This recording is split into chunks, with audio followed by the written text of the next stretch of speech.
We are the fundraising arm of Dar al-Kalima University of Arts and Culture, which is the first and only of its kind in all of Palestine. Joining us from Bethlehem is Reverend Dr. Mitri Raheb, the president of Dar al-Kalima and also the co-founder of Bright Stars of Bethlehem. Welcome, Dr. Raheb. Thank you so much for joining us. Thank you, Kris. Good to be with you. We understand that 2 of our DAK students in the last 48 hours have been detained by the Israeli military. What can you tell us about Farouz, the DAK film major that was detained and since released? Yeah, Farouz actually was detained on Sunday while she was protesting the Israeli military occupation and oppression that was happening in Jerusalem. And she was doing that actually in front of the headquarters of the Israeli military in Bethel near Ramallah. And Farouz, as you said, she is studying film, but her story is unique because actually she is the daughter of a Palestinian detainee. Her father was actually put into prison, into Israeli jail. He is a political prisoner 18 years ago. And he is still in prison because they convicted him for 20 years in jail. And so basically Farouz, when her father went to jail, she was like 2 years old.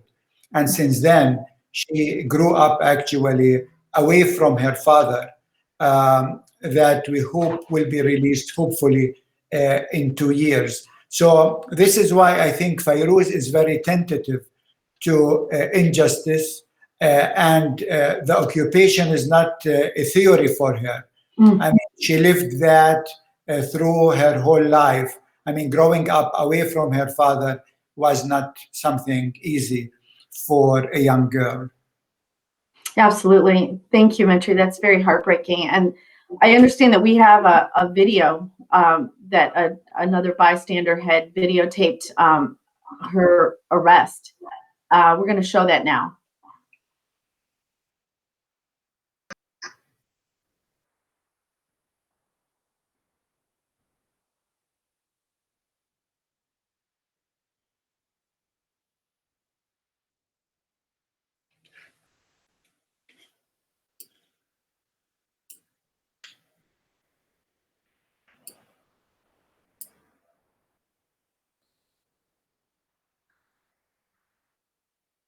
Arrest, which looks very aggressive and violent.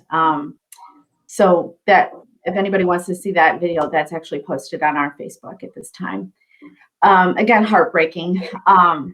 We will be praying for her and her family, and as she navigates through I'm sure what will be a complicated situation after the arrest. I'm glad that she's been released at this point. Okay, my next question to you was going to be, can you tell us about Anas, who's the music major? And we were going to ask you to share about him. We were going to show some pictures, but I'm thrilled to say that Anas has been released, and he is here with us today. So welcome, Anas. Hi. Welcome. Yeah, Anas was released just like 3 hours ago, and so this is like his first interview after being released. I'm going to ask him in Arabic, and he's going to answer in Arabic, and I will translate what he's saying. أنس، تحكي لنا شوي شو صار معك بهاليومين الأخرانيات؟ مرحبا. بداية طبعا أنا كنت نازل أنا وأصحاب لي بدنا نصلي بالمسجد الأقصى. كانوا مسكرين البوابات وبيمنعوا أي حدا يدخل. هذا أنو يوم؟ كان امبارح، يوم الاثنين. امبارح على الساعة 12 تقريبا. كانوا مسكرين البوابات، ما بيمنعوا أي حدا يدخل. طبعا حكوا الشباب في طريق انه بنقدر ننط من احد بيوت البلدة القديمة للسور تاع المسجد الأقصى، وبتدخل على الأقصى بالطريق على مساحات المسجد الأقصى. طلعوا عدد من الشباب، طبعا نطوا عن ظهر البناية هاي. في شباب منهم نزلوا نطوا على ساحة المسجد الأقصى. طبعا كان في جنود للاحتلال، ما كنا نعرف انه في جنود الاحتلال بيستنوا فيهم، تم اعتقالهم. فاحنا جربنا نرجع. وهدول كانوا الجنود يستنوا جوا ساحة الأقصى ولا براها؟ يستنوا جوا ساحة المسجد الأقصى عشان عرفوا انه في شباب راح ينطوا عن طريق السور. أوكي. فأنا رجعت أنا واللي معي، حاصرونا، أجوا من الجهة الثانية. اللي معي تم اعتقالهم. أنا حاولت إني أهرب، طخوني برجلي، طبعا رصاص مطاط. كنت على سطح، دبيت على السطح اللي تحت، تقريبا هو فرق بيكون طابق واحد، وهجموا علي، ضربوني ورشوا علي الغاز وتم اعتقالي. خليني أترجم دقيقة على أساس ما أنساش شيء. Anas is saying on yesterday around 12 noon, he was with his friends going to pray at Al-Aqsa Mosque in the old city of Jerusalem. That was like the prayer time. But then they saw that the Israeli soldiers have blocked the entrance to Al-Aqsa Mosque, not allowing anyone to enter. And so they tried to find another way to get in, maybe through climbing over the wall and then to jump into the Al-Aqsa compound. What they were not aware of, that the Israeli soldiers actually were waiting for them inside Al-Aqsa compound. And so they detained some of his friends. He and few others tried to get away, to run away, but then they fired at him with rubber bullet. He was injured, and he actually fell from like 10 foot from the walls of Al-Aqsa to the ground. And this is when the Israeli soldiers came and they threw gas on him and detained him. كمل أنس. طبعا بعد ما تعرضت للضرب والهيك، حطوا الكلبشات في ايدي. بعد ما طبعا اعتقلوني بطريقه انه ضربوني ورشوا علي الغاز. بحكي له بالطريقه انه باي تهمه انت ماخذني على الحبس، يعني باي تهمه؟ بيحكي لي انت بتسوي اعمال تخريبيه. حكيت له اي اعمال تخريبيه؟ انا بدي ادخل اصلي بالمسجد الاقصى، انت باي حق بتمنعني وتسكر البوابات؟ ما بدك اياني انط عن سور المسجد الاقصى؟ افتح البوابات، اسمح لي بالدخول. انا مش جاي اسوي اعمال تخريبيه، انا جاي اصلي. طبعا كانت كل جمله بحكيها اتعرض للضرب ازود، ويشدوا الكلبشات على ايدي ازود. داخل المركز تم ضربي كمان مره، وحكى لي بدك تطلع، بدك توقع ورقه انك انت ما انضربت وما تعرضت لاي نوع من انواع العنف. وطبعا اجوا اهلي، وتم دفع غرامه ماليه بقيمه 5000 شيكل، وابوي يوقع على ورقه تعهد اني ما اقوم باعمال تخريبيه حسب ما هم بيحكوا عنها. لا نص اي اعمال تخريبيه، هذا العمل ما بيشمل اي عمل تخريبي، بالعكس انا راح اصلي بالمسجد الاقصى. في الليل. Anas is saying after detaining him, they hit him a lot. On the way to the prison, he asked the captain, on what charge are you actually detaining me? They told him, you are a terrorist. He said, what is terrorism? I was going to pray to Al-Aqsa Mosque. It is, the time of Ramadan. It's the time for prayer. We weren't doing anything. He continued repeating, you are terrorists. And they hit him a lot in the prison. And then his family with a lawyer came and they were able to bail him after paying 5,000 shekel. So that is Anas' story. تحب تضيف كمان إشي أنس؟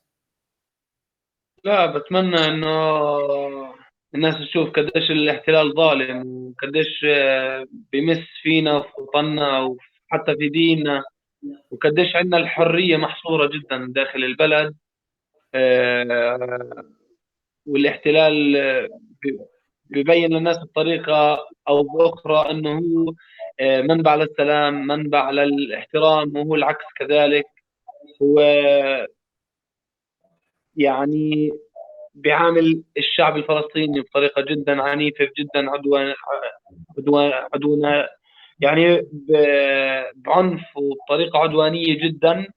وبس. تمام، شكرا أنس. Anas. Anas is saying that his message to us is for the people in the world really to understand and see the injustice that is happening in Palestine, how we are actually robbed from our freedom,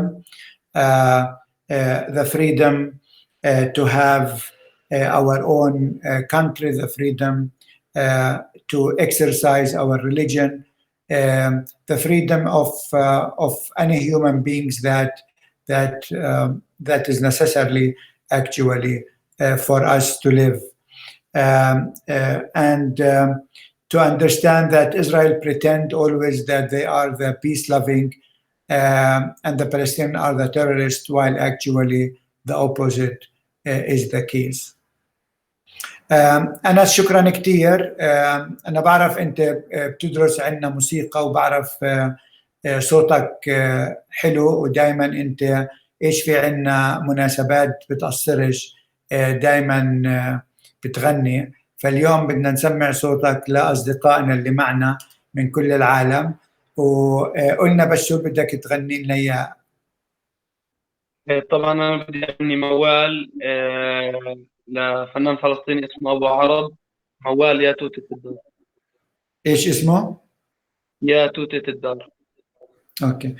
So Anas is a voice major, and whenever we have an event at Dar al-Kalima University, he always there actually performing. And maybe some of you who came and visited our university, you could see him often, on the music floor with his guitar singing. Tonight he's going to do a very short piece. It's an Oriental piece, so he will do it without the guitar, just voice. It is the words were and the music written by a Palestinian artist, and the theme is it's about the tree at home. It's a fig tree, the fig tree at home. So we will listen now to Anas. Anas, تفضل. يا توتة الدار صبرك عالزمان جار، خلي جناك حمم عالغاصب الغدار. يا ويلي يا توتة الدار حلفتك بفرقتنا، خلي جناك حمم عالغاصب الغدار. يابا والله لزراعك بالدار، يا عود اللوز الخضر، واروي هالارض بدمي تتناور فيها وتكبر تكبر. يا ويلي. Thank you. يعطيك العافية. شكرا. You have to listen to him live, not via the internet. And the words are actually very powerful, very moving. It's addressing the fig tree at home, to be resilient in front of the oppression that is coming, and to keep giving good fruit. Anas, shukran. Thank you. Wow. Wow, what an incredible example of resilience and hope unlocked in the face of unimaginable oppression. Thank you, Anas. Thank you so much for joining us. And I know you're going to stick around for questions. So at this point, one thing I do before Anas leaves at this point, Mitri, can you explain to the audience about something we spoke about earlier and you talked to Anas about regarding smiling? Something that I've noticed as I've been watching the news are many young people who are being detained, Palestinians, are actually smiling with radiant smiles. Can you speak about that and what Anas had said to you about that earlier? Yeah, I asked Anas this question earlier because in the picture he was smiling while he was detained, and I said, why? And his answer was, this is as a sign of resistance and resilience, because he doesn't want the Israeli soldiers to feel that they have broken him, but that he's standing there tall, actually, to make them feel actually ashamed. So that was his answer. Thank you. Thank you again for joining us. And we'll get back to you in a few moments with questions as well. For now, I think it's important to, in order for the audience to understand some context, I've collected questions from some key stakeholders around the country. And Mitri, I'm hoping that you can shed some light on some things regarding the context. So let's start with the first question. What has happened in the last few weeks in East Jerusalem, Sheikh Jarrah, Silwan, Damascus Gate, and Al-Aqsa Mosque complex? Can you just give us a summary of what's been happening? Yeah, I think it is really important for our friends in the US to understand what is happening in Palestine, because often you hear it's an Israeli-Palestinian conflict. It's really not a conflict.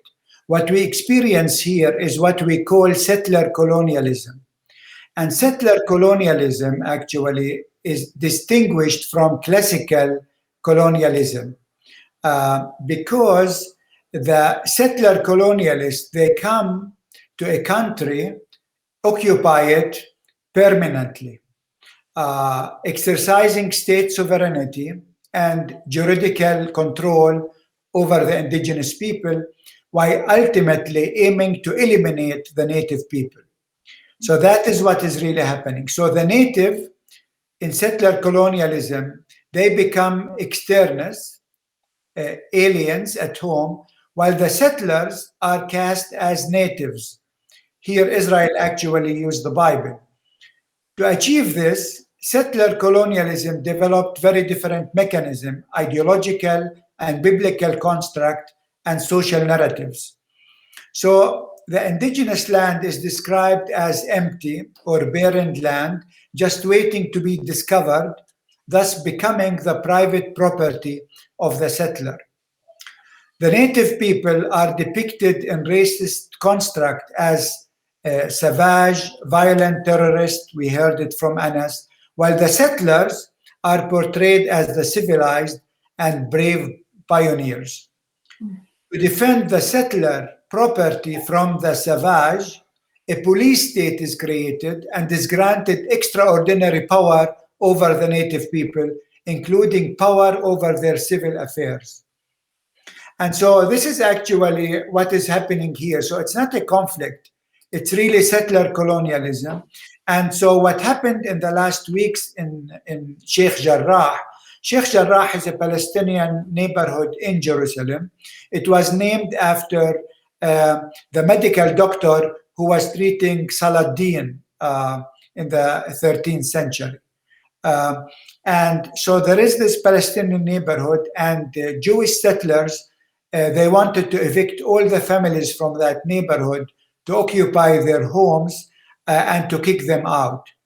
And this is actually started this whole last unrest. Now, this is not something new. Israel has been doing this for the last 100 years through different means, sometimes through wars and displacement like 1948, sometimes through laws, Israeli colonial laws that allow land to be only owned by Jewish Israeli, not by Palestinians. And so 90% of the land in Israel is not allowed to be sold to any Palestinian. That's part of the racist structure of a Jewish state. And sometimes through economic pressures, when they know some people are in dire need, they come and offer lots of money to buy their land. So it's different tactics, but one goal is to eliminate the native people, take their land, and kick them out in different ways. So this is really what the background, that is like the bigger picture that we need to understand, because in the media, they often talk about conflict. Conflict is between two parties, but this is really not a conflict between two parties. It's a one party that has all the power and all the international support against really a civilian population that are native in their land, and this is the Palestinians. That's really enlightening. Thank you so much for that. I'm glad we're taping this because I'll be watching this again. I've learned a lot from just that one answer. So thank you. I think our audience has too. All right, for the next question, each year there are tensions around the anniversary of the Nakba, the Israeli Jerusalem Day. And this year we are in the middle of Ramadan. How do these events factor in? Actually, they do factor very much because on the one hand, you are right, yesterday was the day when Israel and the settlers, Jewish settlers, they were celebrating the unification of Jerusalem. Unification of Jerusalem, meaning actually the occupation of Jerusalem in 1967. And they were planning to storm Al-Aqsa Mosque, while the Muslim Palestinians were celebrating their Ramadan. And one day earlier, it was the most holiest night in Ramadan, when the Muslim believe that is the night when the Quran was revealed to Prophet Muhammad. So you had basically here Palestinians celebrating their fasting month at Al-Aqsa Mosque, and Al-Aqsa is the third holiest place in Islam. And then you have the settlers who were actually celebrating the occupation of the city, which they call unification, and they wanted to storm the Al-Aqsa Mosque. Now, the thing is, actually what happened on Monday and yesterday proved that the city is very much divided. Jerusalem is, I mean, what this unrest proved is that the city is totally divided between two people. The one group, they have all the power and they have the supremacy, and the others actually, they don't have even access to their holy site. And the other thing actually, what this proved is that, whenever you come to attack people in their religious feelings, they will react and they will not let that happen. So religious feelings are actually very, very powerful. Thank you, Mitri. American credibility is very low right now in Palestine. The U.S. government has issued words of counseling, of restraint, of calm. The words feel shallow. What could or should Americans be asking of our government? Yeah, I mean, during the Trump administration and when President Trump recognized Jerusalem as the capital of Israel, actually neglecting that 1/3 of the people living in Jerusalem are Palestinians with no right. They are considered, resident aliens. Although their fathers, grandfathers, their families' roots have been there for centuries, they are considered resident aliens, and so they can actually they can lose this status very, very easily. And the other thing is that when President Trump moved the embassy to Jerusalem against international law, he created, actually, instead of helping to solve the issue, he complicated the issue. And actually, for us Palestinians, this was blow in our face. So this is the Trump administration. The Biden administration, they did not agree with Trump, but they are busy with other things, with the pandemic, with China, with Russia, with unemployment, etc. And so Palestine is not really a priority right now for the Biden administration. My hope is that what happened in the last week in Jerusalem will make the Biden administration realize that they need to get involved and they need to straighten really what was the wrong that was done before. So that is my hope, my hope is that for the international community to stop managing the conflict rather than solving it.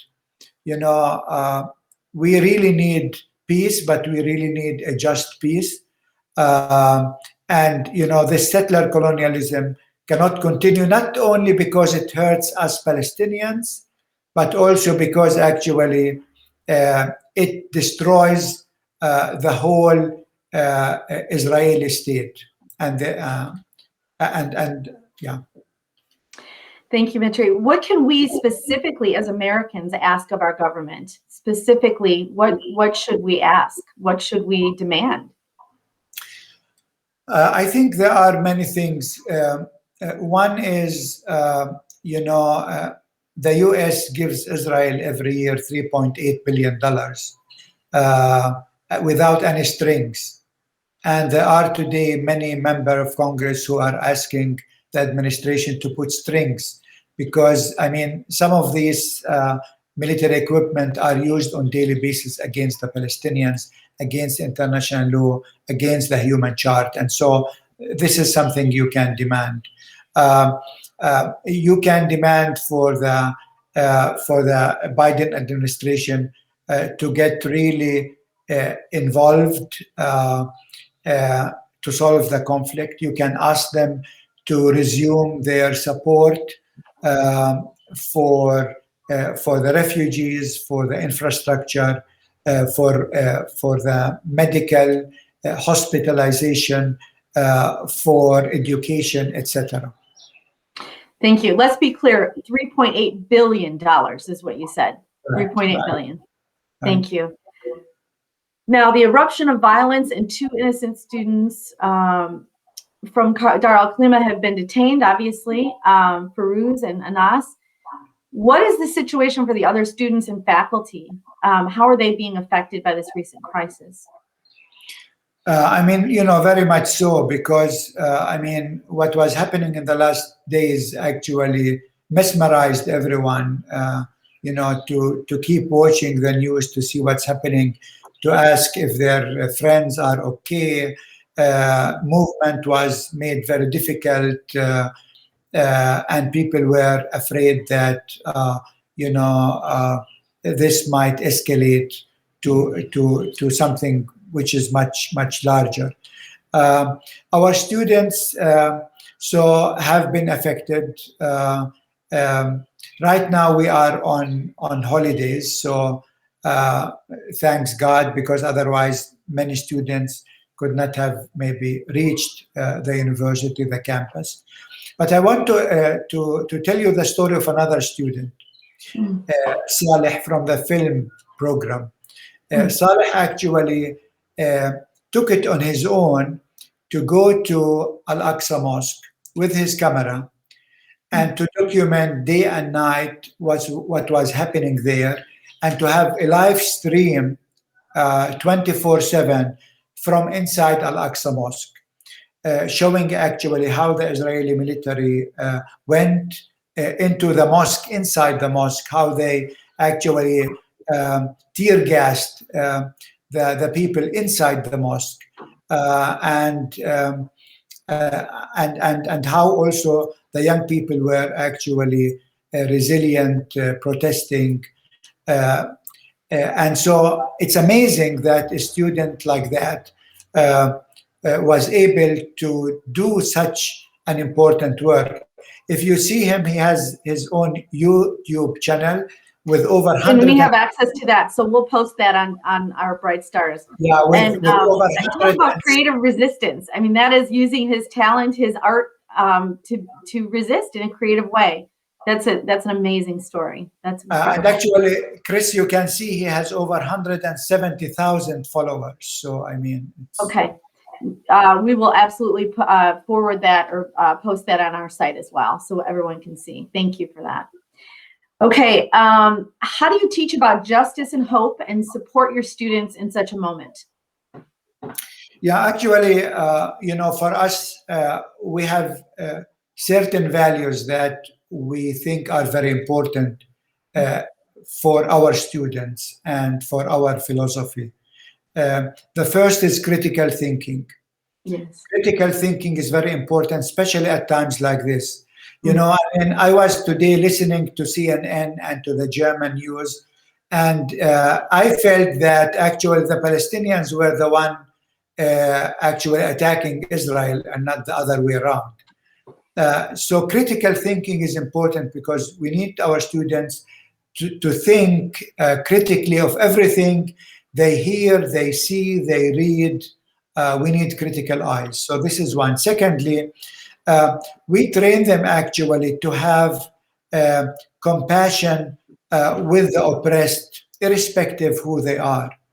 For example, this is why when I look at many of the films that our students are doing, many of the films, they talk about gender issues because they feel they have to raise the voices of the women and the oppression they feel in a patriarchal society. But also about the socially vulnerable groups of people. Many of the films depict that. So for us, that compassion for those people who are oppressed is really important, irrespective who they are and where they live anywhere in the world.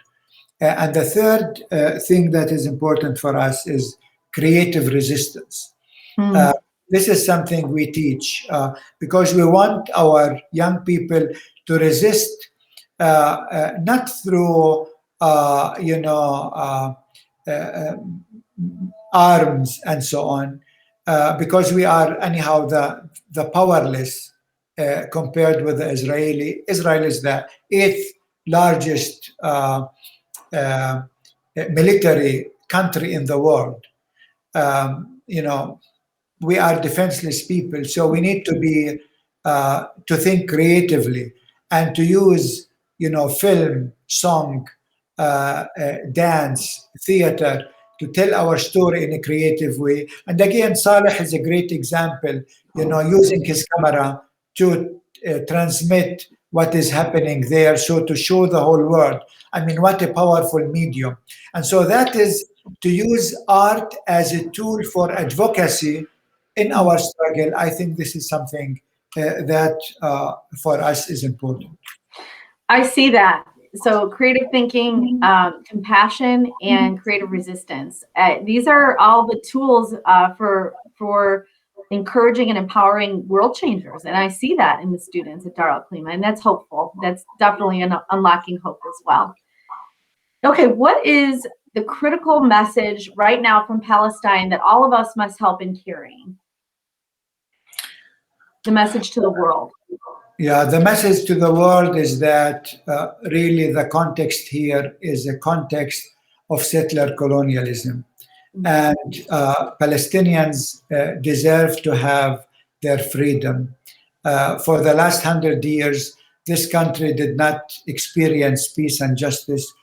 because of the settler colonialism. That need to stop. Maybe that settler colonialism, I mean, happened in many different countries, but it's happening now in Palestine, and that needs to stop. Thank you. All right, we touched upon this just a tiny bit before, but the question is, are there policy actions that President Biden, members of the cabinet, or U.S. legislators can take that would make a real difference in the dynamics of the violence in and around Jerusalem and Bethlehem? Yeah, I think it's important for the Biden administration to reopen the American consulate in Jerusalem that was closed under the Trump administration, and to upgrade that to an embassy for the Palestinians. I think this will make it's a very small step, but it will change the whole dynamic of the conflict, because it shows that the U.S. is really serious about having Jerusalem a city for two peoples and three religions that can live together. Thank you. Okay, another interesting question is, are there pro bono legal services through the Palestinian Authority or humanitarian nonprofit organizations that can assist the DIK students and others who have been detained? There are a few available, not always, but there are few that are available. Okay, and hopefully our friends who have been detained and released will be okay moving forward. I know they're gonna have a rough road if there's any actions taken against them. Okay, we are going to move on to the question and answer portion of this. This has been so informative. Thank you so much. I do believe we've been getting some questions in, and we're gonna look at those right now.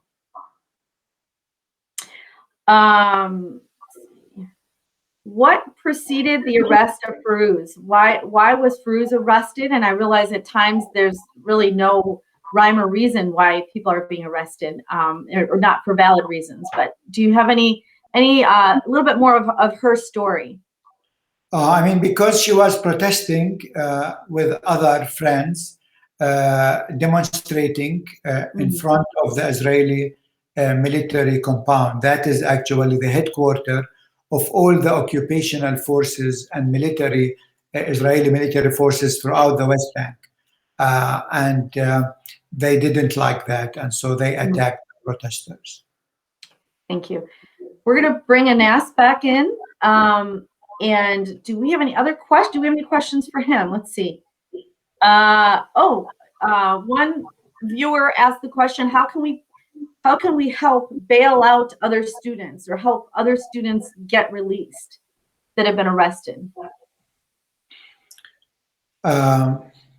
Yeah, I think, I mean, if legal actions are necessary, we will be ready to do that, and you can definitely help with that, and also, help with students whose family maybe cannot afford actually to pay the amounts that Anas and others had to pay. Thank you. I have a question about the numbers of people who have been injured and killed in the last few days. Do you have any update on that? I don't have the latest. I know that in Gaza, over 30 people were killed. In the West Bank, hundreds of people were injured and detained. But I don't have actually the latest. Maybe أنس knows. أنس تعرف كم من واحد اتصاوب مثلا في القدس في هالأيامات الماضية؟ عندك فكرة؟ يعني آخر عدد أنا سمعته تقريبا كان 270 شخص، بس لسه عم بيزيدوا، يعني كل يوم إصابات جديدة، وفي منهم إصابات خطيرة، المطاط بالرأس بتكون، في منهم وضعهم مش منيح بالمرة، في إشي بالعين يعني، وفي من كل هالإصابات. So he's saying the latest number he heard in about people injured in Jerusalem was 270, but the number keep climbing, and many are in serious condition because they were hit with rubber bullets in their eyes or. Thank you. A question for Enes. How are you? You were injured by these bullets, and I'm so sorry. How are you feeling after that? Are you healing? أنس بتقول إنه كيف هلا أنت شاعر يعني في عندك أوجاع، في عندك إشي طبعا انا هسه رجلي ما بقدر امشي عليها، انا لافها لفوا لي اياها بالمستشفى. انا غير الاصابات اللي بجسمي طبعا من الضرب في البواريد، ولسه حاسس بحركه بوجهي من رش الغاز كمان. I mean, he's still, you know, because he was shot at his leg with rubber bullets, so his leg is still actually in bandage, but also all over his body from them hitting him with their, you know, with their, so on all over his body he has like, I'm not sure what the English word for that. Bruises, maybe Yeah. bruises. Yeah. Exactly. I'm so sorry. So sorry for that.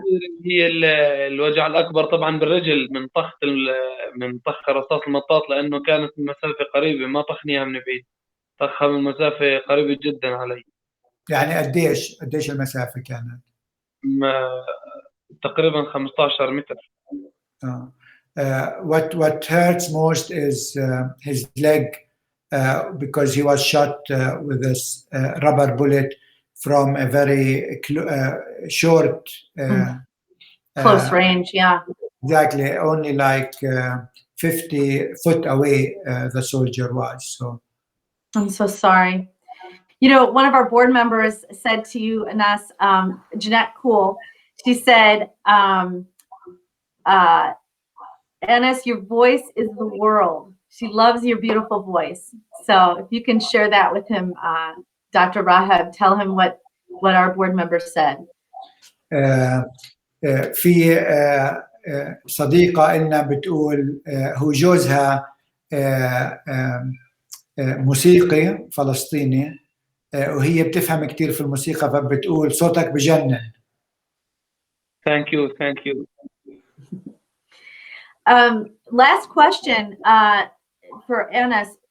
How does he find rest and renewal during this time of trauma and constant worry and this crisis? How does he feed his soul and his body and his mind? How does he rest?